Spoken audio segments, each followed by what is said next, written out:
Ladies and gentlemen, go forth, do great things, mind, body, and spirit. We have the White House here with the Road to Revolution, a timeline. The timeline, what created our nation 250 years ago. Starting out, moments that made us.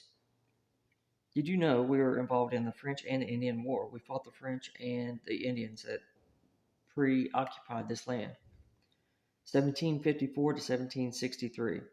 Despite its misleading name, its conflict, also known as the 7 Years' War, was a war between the French and the British from 1754 to 1763 throughout what is now the American Northeast for control over the Ohio River Valley and eventual westward expansion.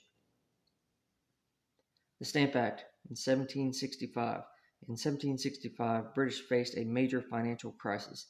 After nearly a decade of war with France over control of the North American territories, the empire had won vast territory east of the Mississippi River, but almost doubled their national debt. 1770, the Boston Massacre. Tensions grew between the Patriots and the British soldiers in the years following the French and Indian War. In 1767, the British Parliament passed 4 acts known as the Townshend Act, which include duties on lead, glass, paper, paint, and tea imports by the New World. The Boston Tea Party, December 16, 1773. On May 10, 1773, the British Parliament passed the Tea Act, effectuating Prime Minister Lord North's wish to salvage the struggling East India Company and increase revenue for King George III's government. Through the act, British Parliament permitted the company to set their tea in the harbor and set sail. 1774, Intolerable Acts. After Britain won the French and Indian War, it faced massive debt, as they all do. But to the war and due to multiple other factors such as debts rising, resulting from ongoing conflict from neighboring Spain, for this reason, British Parliament voted to tax their American colonies.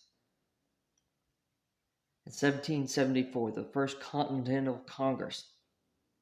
On September 5th, 1774, the First Continental Congress convened at Carpenter's Hall in Philadelphia, Pennsylvania, to voice their opposition to the British tyranny and establish principles common to all the colonies, including life, liberty, and property. 1775, Patrick Henry's Give Me Liberty or Give Me Death speech. Following the increasing tyrannical actions by the British government, including the Boston Massacre, the British Parliament's imposition of the Coercive Act is colonists called the Intolerable Acts. The Second Virginia Convention assembled in 1775 to deliberate the future. 1775, Paul Revere's Ride, the British are coming, a Boston silversmith and a committed patriot with a member of the Sons of Liberty, which, among other things, gathered intelligence and tracked British military movements.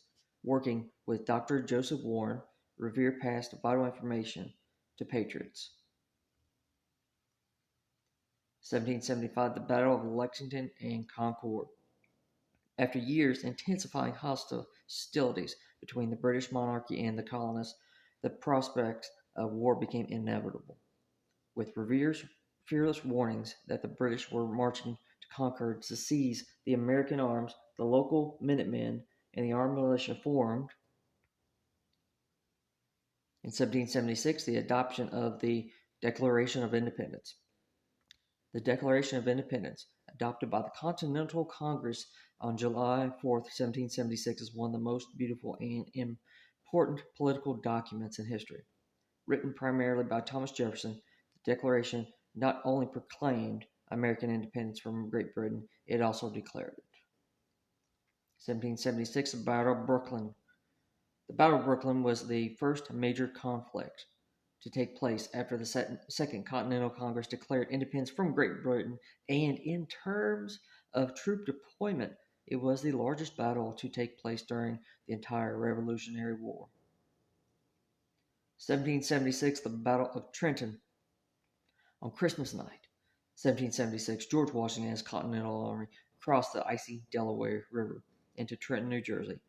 This was a daring maneuver that culminated in the Battle of Trenton and would be historically remembered as the turning point for the American Revolution. 1777, Battle of Saratoga. Two conflicts in 1777 at Saratoga, New York, proved to be turning points in the war. The first, on September 19, 1777, at the Freedmen's Forum, saw an exchange between equally matched battalions, ending in technical victory for the British, but its army suffered heavy losses. Lafayette's arrival.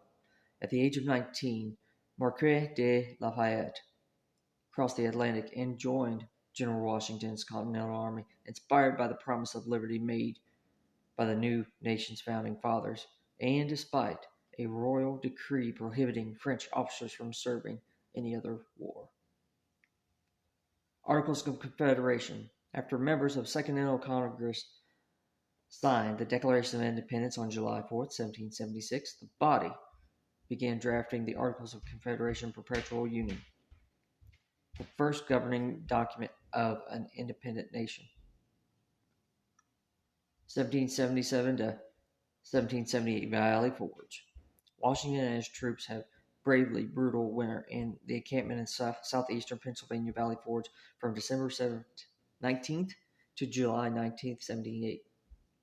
Through a combination of disease, malnutrition, and dreadful cold, estimated of 1,700 to 2,000 soldiers died at the camp. Battles in the South. The Revolutionary War began in the Northeast colonies and traveled southward in the homes of Washington, Jefferson, and Madison. The British Southern strategy was a plan to win the war by concentrating their efforts in the South, where they participated and supported more forms from the North. 1781. Siege of Yorktown. The final battle in the Revolutionary War, the surrender at Yorktown, Virginia, marked the end of the lengthy war between the British and the new United States. A peninsula near the mouth of Chesapeake Bay, Yorktown was the final fortification of Charles Cornwallis band of brothers. Finally, 1787 to 1788, ratifying the U.S. Constitution, the Organization of States formed by the Articles of Confederation soon found a successor in the United States Constitution, the longest held national constitution in the world. This document created a separation of powers into three separate branches of government: legislative, executive, and judicial.